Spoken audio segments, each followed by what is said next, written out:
most cities struggle with sort of a chicken egg problem. Do we build a convention center and hope we get a hotel? Do we build hotels and then there's no business for the hotel? We have this beautiful moment where everything is happening at the very same time. Last February, we brought in a 40-foot pirate ship. And that was a stage that a band performed on in the exhibit hall. So it's really a blank canvas.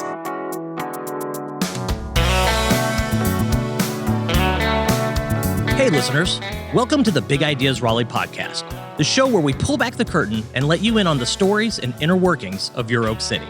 I'm your host, Dan Bagley, and I'm excited you joined us because we're going to be discussing how, why, and who makes large conferences and exhibitions a reality in Raleigh. As an added treat, we're recording in the bustling Raleigh Convention Center, a cornerstone for those events in Raleigh.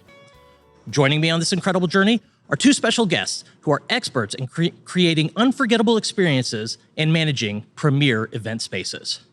First, we have Evan Carroll, CEO and co-founder of Attended Events, based right here in Raleigh.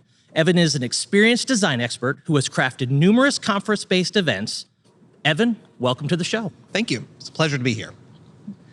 Next, we have the amazing Kerry Painter, Executive Director of the Martin Marietta Center for the Performing Arts and General Manager of the Raleigh Convention and Performing Arts Complex, as well as the Red Hat Amphitheater.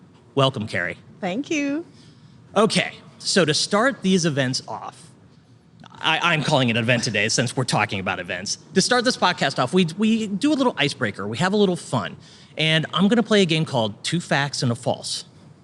You have to guess what the false is. You guys are a team, though, so you can work together. Great. Okay. Excellent. Right? Kerry, you might have a little bit of a leg up on this one. Here are the statements. The large public art piece on the west-facing wall of the convention center, known as the Shimmer Wall, was completed in 2009. Number two, the Shimmer Wall contains 40,000 aluminum panels backed by LED lights. Or statement number three, the piece is 44 feet tall and 210 feet wide. Which one is false? I think the second one is false. What do you think? 2009 completion. That sounds right. 210 sounds about right. And 40, that sounds about right. I feel like it's a little more than 40,000 squares. Should we go with two? I think I would go with two. Two. You guys are incredible. That is correct. It's 80,000 panels. That's insane. But I mean, when you see that panel at night and all the LEDs going, it's just gorgeous. It's just gorgeous. It's our jewel. It is. And a fun fact, if I may. Please. For events that come into Raleigh, and when I say events, I mean just like you, conventions, conferences, we'll use all the words. We have an option to customize the color of the Shimmer Wall to match the brand colors of the event. That's awesome. How fun is that? We just relit the wall about 2 years ago now with really? a goal that we could put a rainbow in June and other colors, pink for breast cancer, and at the same time, colors for our clients, colors for the events. I love that. It's really funny. Since the pandemic, a building has become almost a political statement, a community gathering, a reason. And so being able to color it has turned into a fabulous moment. Yeah, you're absolutely right. I mean, it just kind of wraps its arms around you and it makes that moment even more special. So yeah, thanks for sharing that fact. That's really great. What we're going to do now is I'd like to learn a little bit more about you guys. You know, what do you do? What's the day-to-day? And if you could explain it to me like I'm a 4-year-old kid, that could be helpful. Why don't we start with, we'll start with you, Kerry. With me? Okay. I have an incredible job. And the funny part about my job is that people don't really even know it exists. Nobody ever comes into a convention center and thinks, who makes all this happen? Yeah. Who's in charge and how does that look? But we're like a 3-ring circus. You know, we have 4 buildings and then some days they're all happening at once. And then there's 4 theaters inside the Performing Arts Center. So now that makes it 7 buildings. It's a pretty spectacular thing. But what I love most about the convention center is that there's just, it's this mystery behind the wall. It's unfortunate that most citizens don't get to come here and see all the incredible things. But the stuff that happens here, no one even knows exists along with me. Yeah. So it's really great. We provide a wonderful space for people to do all kinds of incredible, unique businesses. That's really cool. It So is cool. you literally just kind of have the ability to touch everybody in the city depending on what you have here at any given moment. We really do. And our whole purpose is about enhancing quality of life by making economic impact. So we keep downtown full, we fill hotels, we fill restaurants. That's really our focus and function, on top of making a space for all this incredible work. Yeah, that's. I didn't even really think about that, and we'll jump into that. I'd like to jump into that a little bit more as we move on. But thanks for sharing that. I really do appreciate that. And what about you, Evan? So I have one of those jobs that everyone says when they hear it, I should have went into that, right? So my job is event planning and production, which as soon as you hear that, you think, I get to travel all over the world and go to events all the time. Wow. Which is often true. However, there's the process of putting on those events. So attended events were based here in downtown Raleigh. We do event planning and production. Okay. So that means we are organizing events like those that you would see here at the center, those conferences and conventions. We are also doing the production for them. So the technical production, the lights, the video, all those things you see during those events. We also have a studio over at our headquarters on Fayetteville Street. So our team represents clients. So a client will hire us, like right here in Raleigh, we work with Pendo. They will hire us to organize their entire event, which is great. We love working here at home. We love working with Kerry's team, love working with locals and those from out of town alike. So it's a really, really fun job. It also falls into the category of, I didn't know people got to do that. Yeah, absolutely. And it sounds like, again, kind of the same thing. You also touch so many people across the city and nationally, it sounds like, as well. You both do. We do. It's pretty great. Wow. So I have to know this right off the bat. Between the both of you, what's the largest venue conference that you've ever thrown here? And what's the smallest? Ooh. Well, your numbers are going to be more impressive than mine. I think one of the astounding large ones was QuiltCon last year. QuiltCon. QuiltCon. Tell Who me knew about there was that. such a thing as QuiltCon? Right. You're talking about like the little pattern quilts? Yeah, and in my head it was, sweet quilting groups and, Amish quilts and things that my grandma passed down Right. and heirlooms, but it's not. QuiltCon is this 60,000 person Wow. attended event, and it's like an art gallery of quilts. And the quilts are very modern and political statements and social statements and how to quilt. Everything from top to bottom, but there's an extraordinary exhibit you can walk through. And That sounds amazing. I didn't even know it existed. It filled every hotel room in town. Yeah, 60,000 people? I would imagine so. Yeah. Wow, Who that's knew? Okay. So Kerry, I walked through, I was actually looking for some things we left behind while QuiltCon was here. And all of the rooms on this level where we're sitting, most of them were set up as classrooms. So probably 30 sewing machines in every room. Wow. Yeah. So I'd like to know how many sewing machines were in the building that day. Oh, man. I'm going to have to go get that fact. That's great. What about yourself, Evan? What's So we have a sweet spot that is around 1,000 Okay. attendees. And so that's usually our largest. We can go larger, but around 1,000 is where we feel like we're able to do some of our best work. absolutely. The smallest could be as small as 5, really, because sometimes, we're brought in to organize those very intimate events that just have just a couple of Yeah. very important attendees. So it ranges the gamut, really. I love this is one of my favorite spaces in the center, to be truthful. This is beautiful space. It's beautiful. And I take everyone here when I'm on tours, but I've had a few dinners here for people, and it's extraordinary at night, and the lights and the amp out there, and you can do this gorgeous high food styled service dinner in this beautiful place, and the chef gets to show off all the things he loves to do but Right. can't do for 5,000 people. Yeah. I never really thought about that though, but inside the convention center, you can really use all the Anywhere. different little spaces and create an experience. Yeah, and that is just our whole purpose. How do we create a moment in any given spot that we have that we can tell somebody how fabulous it'll be? Yeah. So you can see the X Hall sometimes. It's just 123,000 square feet. Wow. Turn into something extraordinary. Oh my gosh, Evan did the most stunning nightclub in there. Ooh. But then other times it's a Comic-Con and it's just booth after booth after booth. So every space can be anything, which is super exciting. We'll have to share some photos. We've turned an exhibit hall into a 1950s New York style speakeasy, was which is amazing. what we did in February. So cool. Last February, we brought in a 40-foot pirate ship. And that was a stage that a band performed on in the exhibit wow. hall. So it's really a blank canvas. And that's where folks like me and my team, Yeah. we get to have a ton of fun figuring out how to make something work within the blank canvas.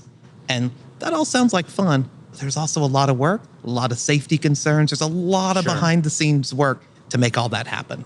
Well, when I think about a blank canvas, and I love that you use that term, the sky's the limit. Yeah. But sometimes when you have that blank canvas, it can paralyze. It can be really tough. How do you guys deal with kind of coming up with the ideas, the logistics, and taking that blank canvas and turning it into those aha moments? I'll start on that one. I remember we were working on an event. We put a 3-track conference into Red Hat Amphitheater. I think it was the first time and probably the last time that was done. What we had to do is we had to divide it up and start thinking about the smaller portions of it. Okay. Design those. I remember we were designing the seating area. And instead of it being one big open seating area like you'd see at a concert, the client wanted it to be different and dynamic. So we actually divided the area into quadrants. Okay. And then we numbered the quadrants, and then we designed 10 possible quadrants and then placed the 10 designs across the larger design. Brilliant. So a lot of you have to think about it differently, I guess is how I would say it, and think of it as this experience and that experience, and then bring it all together in a way that makes sense. That's great. Kerry? Yeah, and sometimes, I think Evan's probably just like me. I see the world in pictures. So I'm the worst client for my staff because I get this bright idea. I saw a piece of somewhere, and next thing you know, I'm taking that piece and pushing it into something that becomes something. And that's the fun of it. I mean, they just dread if I come in and say I saw a billboard somewhere, because Lord knows that made me want to do something new. And so, but then we translate this picture into something real, and it gets to be so incredibly Absolutely. gratifying and fun. And then somebody has to take all those little tiny details and break them down. That's where Evan comes in. I just like picture big things. I love it. Big picture, and then you take it and make it happen. Yeah, and I have to say, there's a lot of design and planning that goes into it. We spend tons of time in front of computer screens doing everything from 2D top-down layouts to 3D renderings to make sure what we're going to put together works.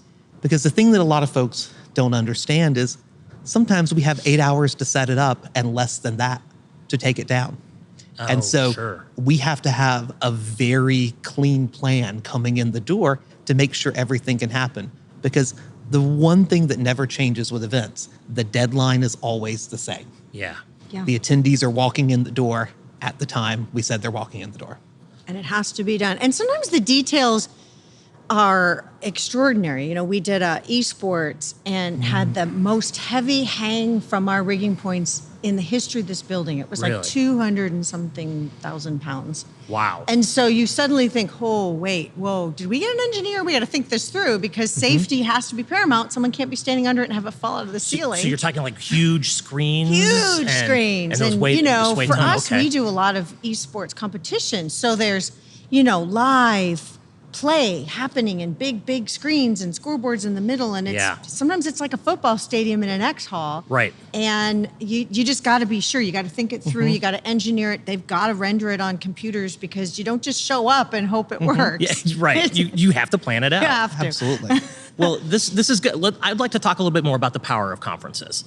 Conferences, exhibitions, and events are such powerful tools for bringing people together and driving community engagement. And you both work on some pretty big ones, as we've been talking about here. So, Evan, can you share a big idea from added events related to the experience design that you're excited about right now? So excited about right now. I hesitate to share the client's name because Fair. I can't share it. I don't know that I can share this one. But one of the things we've been asked to do is upstairs in the ballrooms in this building, we've been asked to design a general session or a keynote session for 500 people that is in the round. And so Ooh. that means the stage is a square in the center of the room, and we have chairs on all sides. I love it. I love that. It's an actual challenge. We have renderings. We're 10 weeks away from that event, and we are knee deep in doing some of those calculations to make sure everything can hang in the right spot, doing the math to make sure we have enough PA speakers so that everyone in the room can hear. So we're doing a lot of that stuff we were just talking about.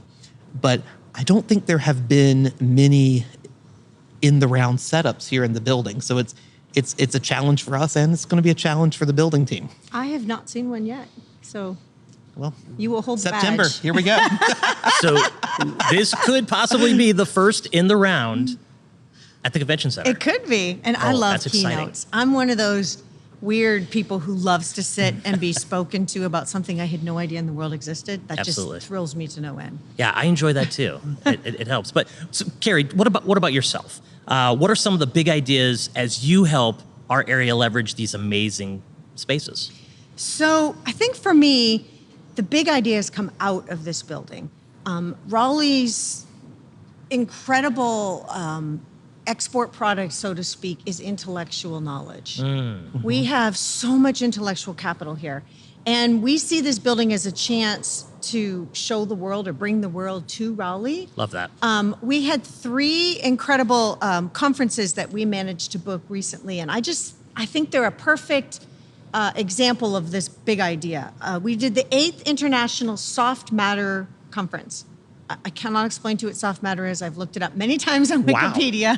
It is a breakdown gonna have of to a look it up. breakdown of the product within the product. Okay. But it's happened in Japan, Poland, and Raleigh. Wow. I know. The World BioAg Conference just left here, and it has happened World. last time in Brazil, and it is sustainable bioagriculture That's amazing. conference. It is amazing. And then we did the Anti-Bullying Forum, which has happened in Stockholm, Sweden, Dublin, Ireland, and Raleigh. So we're doing these incredible, brilliant conferences where real minds in the world are exchanging knowledge, and they're going to take those big ideas out of this building and change the world. I wish we could catalog what was Yes. ignited when they're here. Well, I mean, when you're putting your name next to, Brazil, Dublin, Ireland, Raleigh, I mean, it's big time. We are absolutely game playing in a changers. league way beyond what anyone might imagine. And it's because we have this capital intellectual knowledge here that people come and see us. And when they're here, we make sure that the visit's extraordinary. And I can't even fathom what brilliant ideas come out of this building. I love that. Well, with that, we need to take a quick break, and we'll be right back with the Big Ideas Raleigh podcast. Welcome back to the Big Ideas Raleigh podcast. Kerry, this next question is for you. What impact do large conferences at the Convention and Performing Arts Complex have on the city of Raleigh? They have an incredible impact. Again, people don't really know what's going on in here. It's just Yeah. a big, formidable building. But what it does for the city is incredible. We had last year 156 events, which made $134.5 million in total economic impact. $134 million. It's incredible. Wow. In 1 year. It affects everything. It affects restaurants. It affects hotels. It affects downtown. It adds a vibrancy. There's nothing more fun than this week when you're going to see thousands of youth downtown on the streets in their FFA jackets. Or last weekend when we saw, 4,000 women in red and white Delta outfits all over the street. I love it. Visiting, spending money, being part of downtown. It makes an enormous impact. Well, I got to tell you, I FFA, if I'm not mistaken, is Future Farmers of America, It just for is. the listeners out there. But one of my favorite events, and one that I have triplets and I bring my kids to, is GalaxyCon. Yeah. That is just so much fun, and when you're just out in the downtown Raleigh area and you see all these different superheroes and comic book figures just come to life, and everyone is streaming to this little hub of the convention center. It's just amazing. It's magical. It's really cool. It is magical. And sure, we're talking about these incredible conferences, but there's a lot of things that the actual community does get a chance to participate in. And what I love is some of them are such a safe space for anyone and everyone, like GalaxyCon, like Animazement, like esports. You know, some of those kids who may not have fit into the, you know, actual volleyball and basketball sports suddenly have a place where they belong and they fit and they see themselves. And then there is the cheerleading and basketball and volleyball. You even have that here still. By the thousands. And so the parents get to come and spend their day here, and we make sure it's a comfortable day as they get to watch and cheer on their child. And then everybody gets to graduate from here. So that's we brilliant. do have some really significant family moments that this building holds every year. And for that, we're super proud. Yeah, moments. You're making moments. I love that. That's a great way to look at this. Evan, can you give citizens a behind-the-scenes pass and share some of the unexpected aspects of organizing a big conference? So we like to say that there are always things that come up during conferences. So our mantra is not about preparing for everything that could happen, because we can't anticipate that everything that might happen. Yeah. We prepare for everything that we could imagine happening so that we have the bandwidth left to handle the unexpected. And so some things you might not think of. If you're doing an outdoor event, where are all the people going to evacuate to in the event of a thunderstorm? Yeah. Something we have to plan for. I like to say the best way to not have rain at your event is to have a really good plan for what happens when the rain comes, because you'll never get to use it. It's good insurance policy.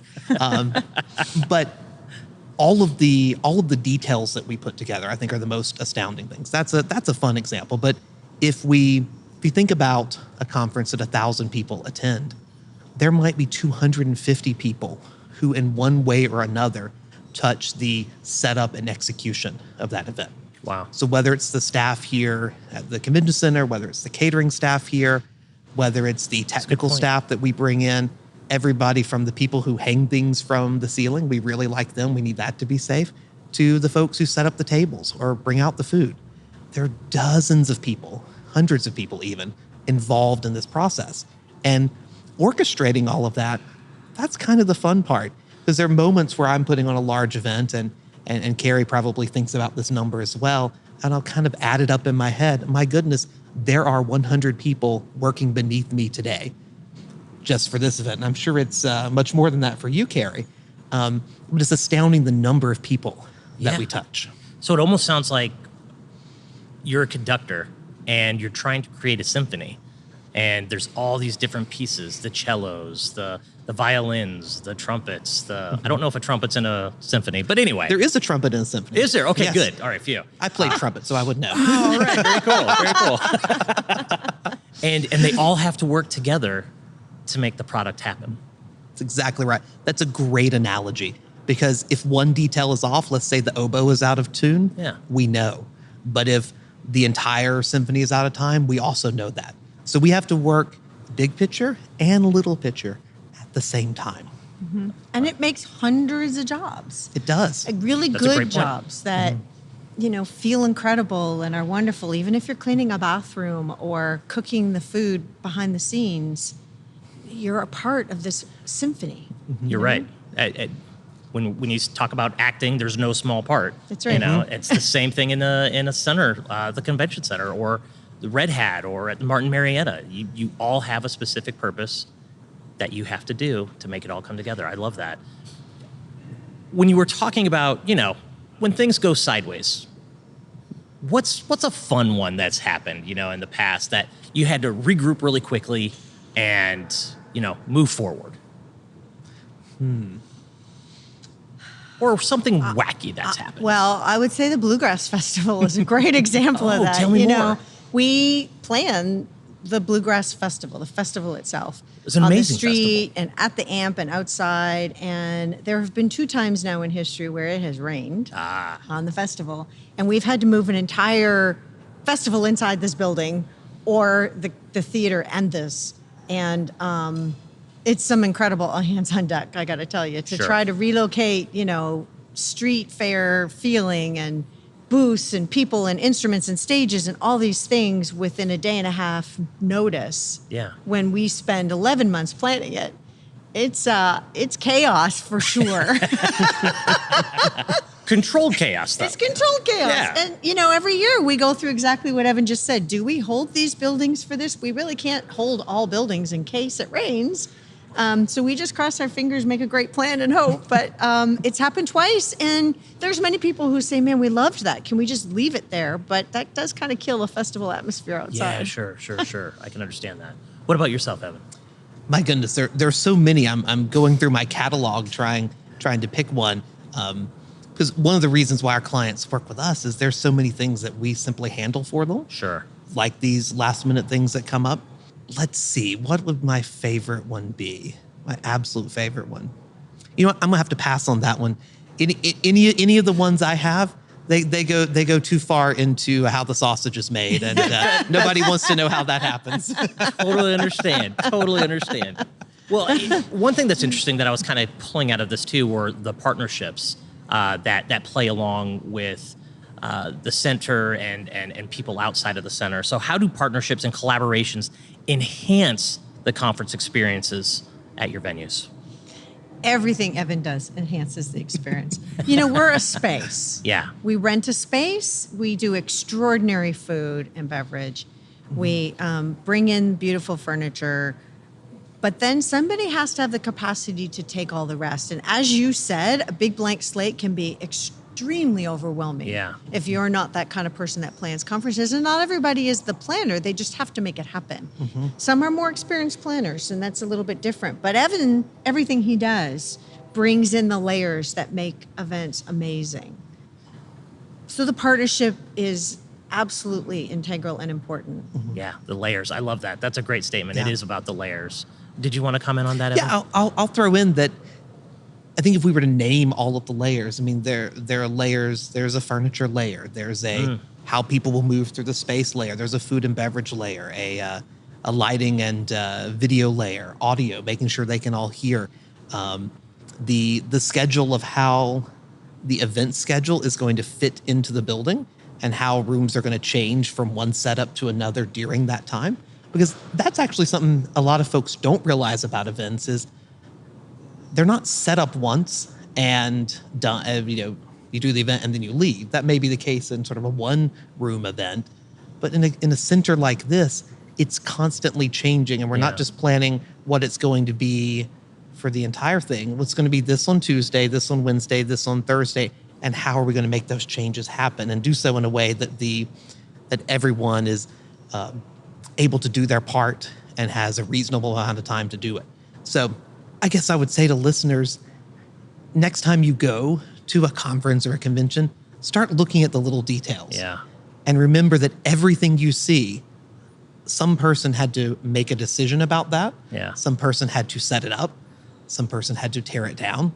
Some person had to put it on the truck and take it to the next place. And think about just the number of people who might be involved in that process. And that's what we get to orchestrate every day. That's really cool. And as little as the chair you're sitting in. Did we choose a hardback chair? Did we choose a flex chair? Yeah. Why did we pick it? How's the fabric? Like every flower on a table, every light, everything is a all about the decision details. somewhere. And then there's the layer no one else sees, which is the Convention and Visitors Bureau. So not only in this building yeah, are of we course. doing all these layers, but somebody is orchestrating when you arrive at the airport, and how do you get there, and is there a banner on the street with your name on it, and is the hotel ready for you, and do they know what you do and who you are and how many rooms you have. Yeah. And so we ripple all the way out, all the way through. It's not just in the building. Kerry, my favorite detail is that the Convention and Visitors Bureau finds out which meals for a large conference we're serving here at the center and which ones where attendees are going to be on their own. And they brief the hotel restaurants and all the restaurants downtown when they can expect a surge in convention attendees so they can prepare for it. That's a great point. Again, that's something I never would have thought about. Right. But if you don't have enough food on hand, it's like all of a sudden on a Tuesday night, there's going to be That's right. 200 people that aren't normally downtown storming the food scene. You got to be ready. That's a great It's one. all the reputation of the city. Everything everyone does comes together in that experience. It's not just what happens in one spot for them. Well, you guys are definitely continuing that awesome reputation that the city has, so thank you for that. I want to switch gears for just a second on this next question, and I'd like to know, how do you see conferences and exhibitions playing a role in addressing issues like sustainability and community resilience in Raleigh? So I think I'll start. There's certainly a role for conferences and exhibitions to play, because the dirty secret of our work is it is very wasteful. There's a lot of food waste that we try to address. There's a lot of waste in terms of material. And I think that we all have to play our part to facilitate reuse as much as possible. Yeah. Food donations, which I know the center does a really good job with, choosing sustainable packaging. We have a responsibility to play in that world to make sure that whenever we're making decisions, we're not making decisions only based upon the cost or only based upon the timeline, but also about, what's the reuse and sustainability of what we're doing as well. Mm-hmm. And some pieces, we try not to even give the choice. All of our throwaway is compostable. We don't say, do you want to spend an extra, 30 cents a cup to do this? They just are. Just do it. Mm-hmm. And so we can manage a bit of it where a planner might have had to squeeze it out of their budget by just making it so. Yeah. And then the other parts is the consideration of the conversation. The food's the toughest because there's nothing more mortifying for a meeting planner than to run out of food. And you don't know who and how much someone's going to eat, or are they going to, take all the meat choices or just one? Right. But you also don't want to waste it all. And so we work really hard to make sure whatever's left gets in the hands of people who need it.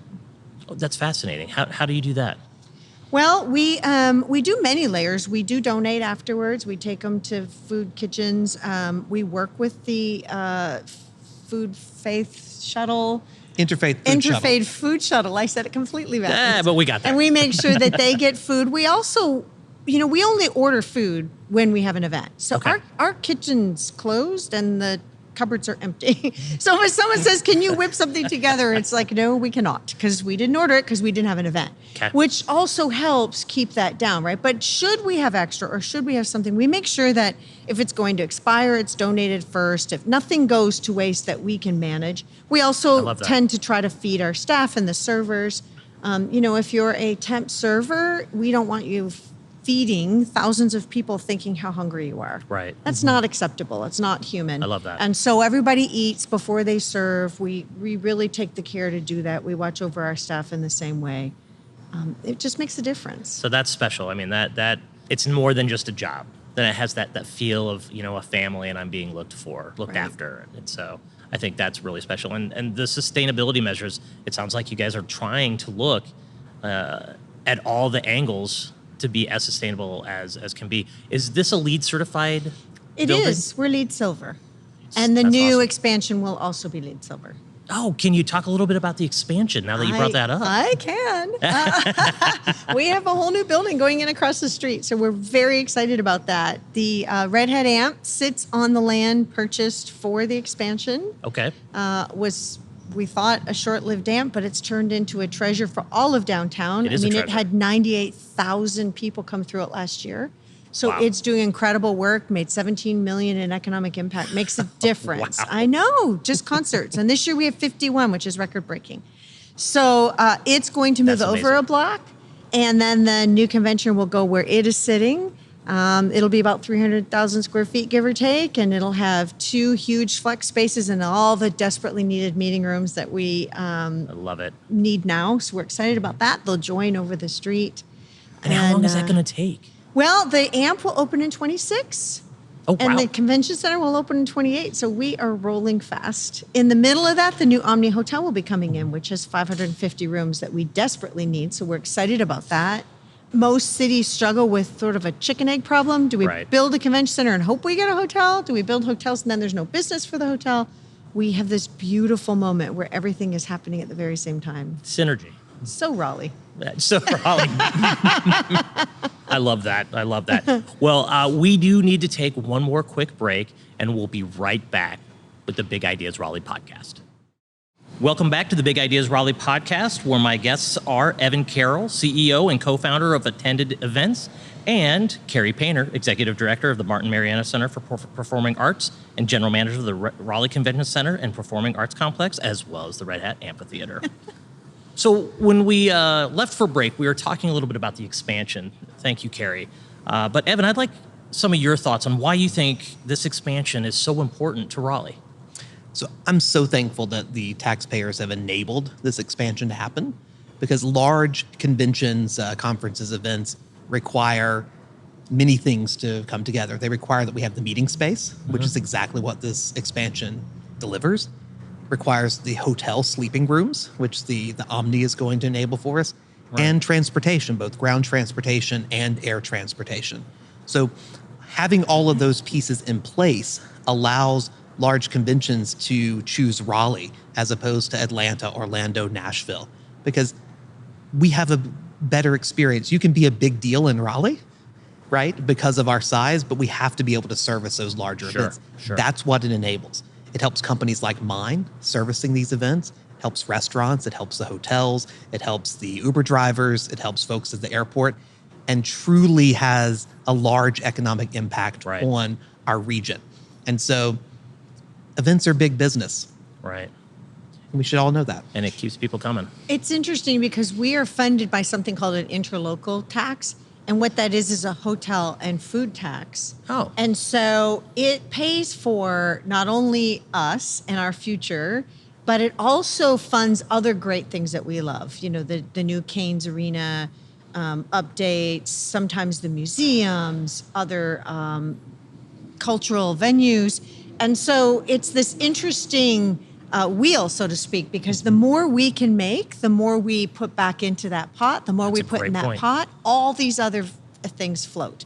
So even with the amphitheater making that money, that goes back into the pot, and that helps fund the Canes, that helps fund us, it funds these other great things. So it's a really wonderful, thoughtful tax that doesn't burden individuals in town who live here. That's a great point. But point. it does allow all this expansion that we've been looking at. Yeah, and frankly, you know, as you had just mentioned, the Red Hat Amphitheater was kind of a, you know, just a short term, we're just going to put it out there, and then you built it, and they come, you know. So I think it's proving the fact that the more we do, the more we attract. Absolutely. So I think that's fascinating. Well, we're going to close out here, but I'd like to ask one more question. So what's something we haven't asked you that you'd love the people of Raleigh and Raleigh fans to know about your work or the future of conferences in our city? And Evan, we'll start with you. So it's really simple. Everyone in Raleigh is a host to all of the events that we have here in Raleigh. So what I want to say is I want to say thank you. Thank you for letting us clog up the streets and the parking decks and all those things because they matter from an economic standpoint. They matter from a growth standpoint for our city. And it truly pays back into the city. So the big thing I want everyone to know is thank you. Thank you for your patience and your understanding. And hopefully you appreciate some of the things that events does for the city. That's wonderful. Thanks, Evan. And feeding off of that, all these things that the events does brings what we hope to be a greater quality of life to everybody. Having amenities for conference goers are still amenities for people who live here. And if they can be built without their dollars, but they get to enjoy and participate in so many of these wonderful things, then it's really a beautiful full circle. So thank you for letting us do it. And then we hope that you see what we bring to you so that the wheel just continues to turn. It's a great ecosystem down here. Yeah, it really is a great ecosystem. And I just wanted to say, Evan, Kerry, thank you both so much for joining us today. And thank you for listening or watching this podcast. Give us a follow. Find the Big Ideas Raleigh podcast on any podcast app or on YouTube. We've got more great episodes coming your way as we dive deep into the heartbeat of our Oak City. And hey, if you have ideas for our podcast, let us know. Visit our podcast page and learn how you can share your ideas with us. We'd love to hear from you. A special shout out to the production team behind this podcast, Earfluence, a Raleigh-based podcast production company. Learn more at earfluence.com. This podcast was brought to you by the City of Raleigh's Office of Strategy and Innovation, also known as the Office of Yes and the City of Raleigh's Communication Department. I'm Dan Bagley, and we'll see you next time on the Big Ideas Raleigh podcast.